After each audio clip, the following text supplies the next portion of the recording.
Hello, you guys. Welcome to the Wise Woman Way. You're here with Elizabeth Live. We are in our kitchen hut. Listen, I'm sitting here eating a plantation breakfast, and it's almost 12 o'clock. But that's okay. I get to do it the way I want to. And that's how it is in life. Don't worry too much about what people say or think, especially if you know how to walk and talk in the world. And I think I've been raised by some of the strongest women I've known in my lifetime. Anyhow, I'm here with my breakfast. Old fashioned. I was raised by my grandmother. Learned so much from her and my mom. Good Lord. Here we have some toast with jelly. Plain white bread that I don't buy. Hadn't really been buying it in over 15 years. Then we have a fried egg here with a vegan butter. And we have a thin slice of cheese over our egg and some grits, of course. You know that grits is definitely a plantation food. Let's get a taste of this. Here's the grits. Delicious. And then to go to toast, white toast with jelly. And then, look at this. This would really make it plantation. And this is called scrapple. And this is pork scrapple. And I'm not ashamed to show it. Basically, this is what I grew up on, but I didn't eat it a whole lot. My grandmother was known for making that scrapple. Didn't eat it a whole lot because my grandmother did things in moderation. And also, you know, she was a nurse for approximately 25 years. She worked at the VA hospital in West Haven, Connecticut. She was a woman of substance. She watched how she treated people, and that made an impact in my life. Anyway, thank you guys for tuning in. I just want to share my breakfast. Look, you can basically eat whatever you want to eat as long as you eat it in moderation. That's key to everything, moderation. Most of the time when we get sick, people get sick. We're getting sick from, yes, what we consume, how much of it we consume in a given time, in a given window. Okay? And it's our lifestyles, how we live our life, what we watch on TV. If we watch TV, what we listen to on the radio, the music, people around us, because a lot of people around us can be very toxic. Even down to family members, to your closest members. And I say this because I have entered into a new chapter in my life, 60. And I'm not too much taking a lot of stuff I took when I was much, much younger. Number one, truth is always going to come first with me. I ain't out there to pretend to be this or that. Anything I say, talk to you about, it's the real deal. Just like Donald Trump.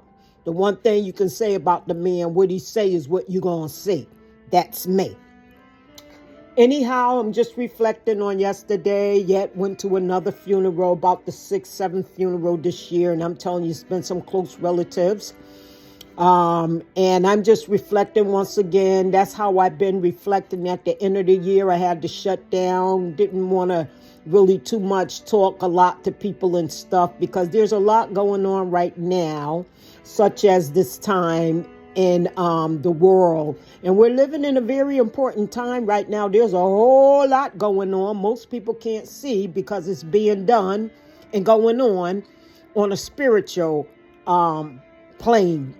And if you're not into the spiritual things, everyone have a spirit, but a lot of spirits are dormant and sleeping.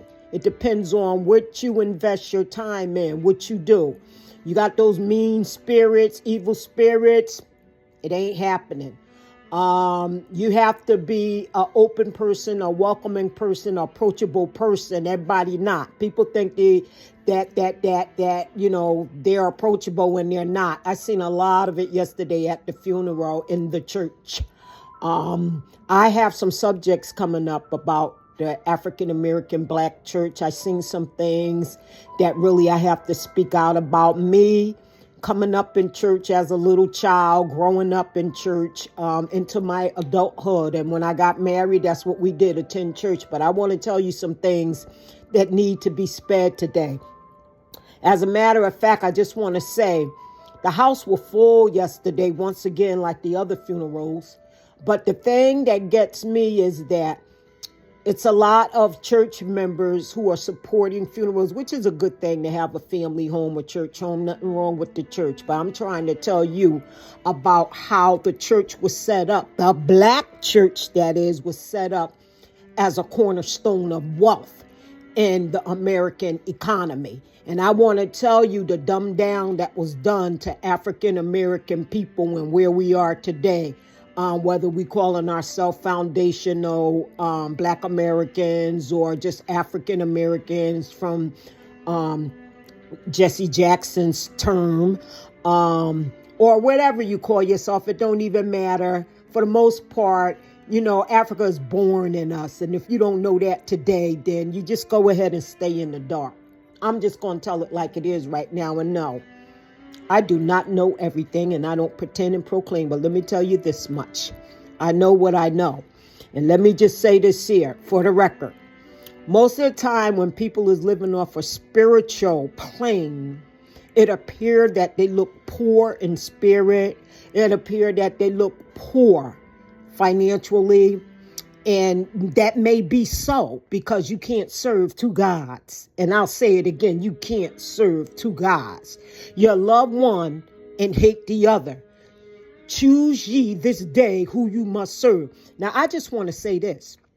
I need money in this society because it takes money. And because it's been an imperialized society on the African continent, and colonized, and then Africans all over the world was distributed into the different countries that we know today, that we need money to survive off of. Everybody know that, and everybody don't understand what money can do to us if you're not paying attention or haven't been paying attention. I tell you what it do.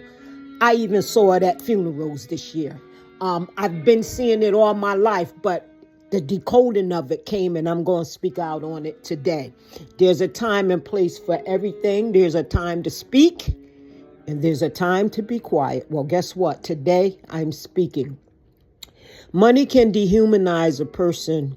What that means is people think because they got a lot of money or because they're this, they're that, they're this, they're this. I'm a doctor, I'm a lawyer, I'm a nurse, I'm a chef, I'm a whatever, policeman or whatever you supposed to be that you went to school for, whatever the case may be. Don't make you no better than the next person. It gives you skills to get a better job so you can work in the American economy. Yes, and that's a good thing because we have to survive.